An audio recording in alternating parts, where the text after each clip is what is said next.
Salut ma gang de vous autres. Aujourd'hui, on parle de l'album War Eternal de Arch Enemy. Pas le choix de parler du départ de Angela Gossow. Angela Gossow qui a été une pionnière dans les femmes qui chantent en growling. Bon, il y en a eu beaucoup avant. Je pense juste à Holy Moses de même. C'était la première qui était populaire à utiliser ça, à tout le moins. J'ai tout le temps été un gros fan de la voix de Angela Gossow. Elle avait beaucoup de profondeur. Puis quand tu screams ou tu growls, peu importe comment vous appelez ça, c'est dur d'avoir une voix personnalisée puis de pas sonner générique. Puis Angela avait vraiment sa voix à elle qui venait du plus profond de ses tripes. Alyssa fait la job, mais elle a une voix beaucoup plus générique, malheureusement, que Angela. Sauf que Alyssa a probablement plus d'endurance puis plus de diversité avec sa voix. Elle a quand même chanté pour Nightwish, Alyssa White. Puis un show avec Angela Gossow, c'était rarement plus que 60-70 minutes.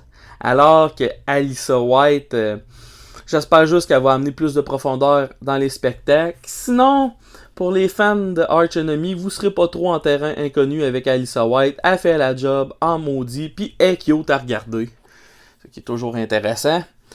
Sinon, l'album.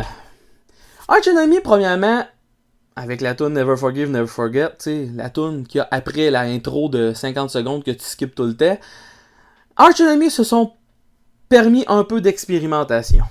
On dirait du Winter Sun dans cette tune-là, puis calif que ça fait du bien. La tune Never Forgive, Never Forget, c'est la meilleure tune de l'album. Elle te lâche pas une seconde, elle a des refrains accrocheurs. Puis sinon, il y a No More Regrets, qu'on dirait... Elle me fait penser plus à du Children of Bodom, je sais pas trop pourquoi, probablement à cause des harmonies de guitare qui marchent vraiment. Fait que les deux meilleures tunes de cet album-là, c'est Never Forgive, Never Forget, puis No More Regrets. Sinon, on rentre dans la formule de Arch Enemy. C'est quoi la formule de Arch Enemy? Ce groupe-là a sorti We Will Rise, puis là, se rendu compte, hey, on peut faire des tunes grand public même en étant Melodic Death. Fait qu'on dirait que depuis ce temps-là, tous les albums de Arch Enemy, c'est 80% une tentative de refaire un We Will Rise. C'est sûr et certain que des fois, des tunes grand public sont accrocheuses, puis personnellement, je suis pas un hipster, j'ai rien contre les bands qui essayent d'être grand public, c'est pas ça un problème, c'est juste que Arch Enemy sont supposés être un band Melodic Death. Bon, le côté mélodique depuis le début jusqu'à cet album-là, il a jamais été mis de côté. C'est pas ça que je remets en question, mais le côté Death est beaucoup moins présent. Non, parce que les riffs Death ont été abandonnés depuis longtemps pour être remplacés par des riffs, je dirais trash metal, détunés, genre que la guitare est la plus basse possible.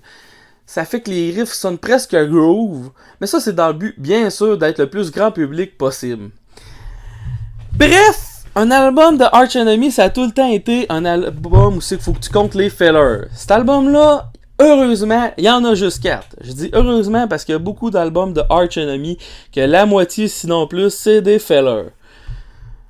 Not Long for This World, premièrement, c'est la dernière tune, écoutez-la même pas, ça vaut pas la peine, une tune instrumentale sans saveur qui amène absolument rien à l'album. Sinon, Avalanche puis Down to Nothing, c'est toutes des tunes que tu dis « Ouais, je l'ai écouté, elle était pas poche, mais j'ai pas le goût de la réécouter, admettons. » Sinon, On and On.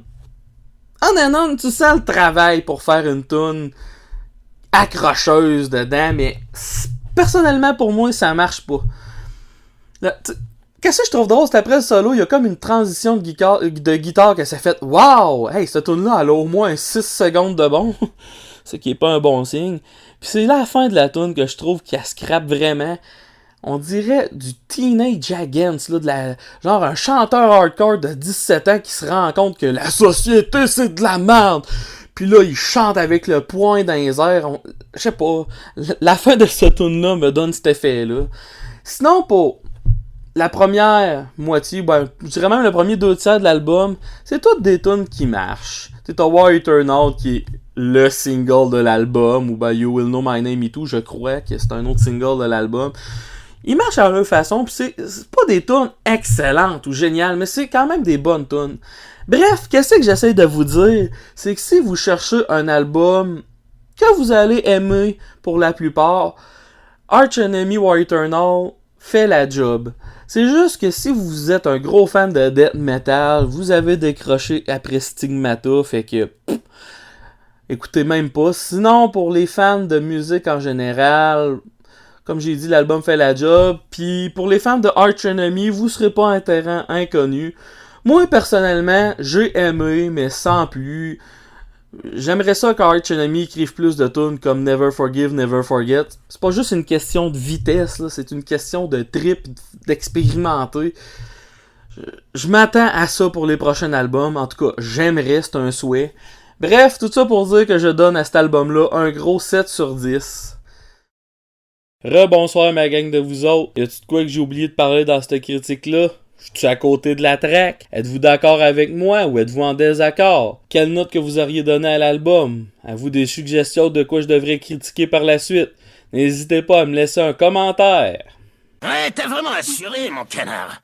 À cause de toi, mon petit trou est complètement déchiré!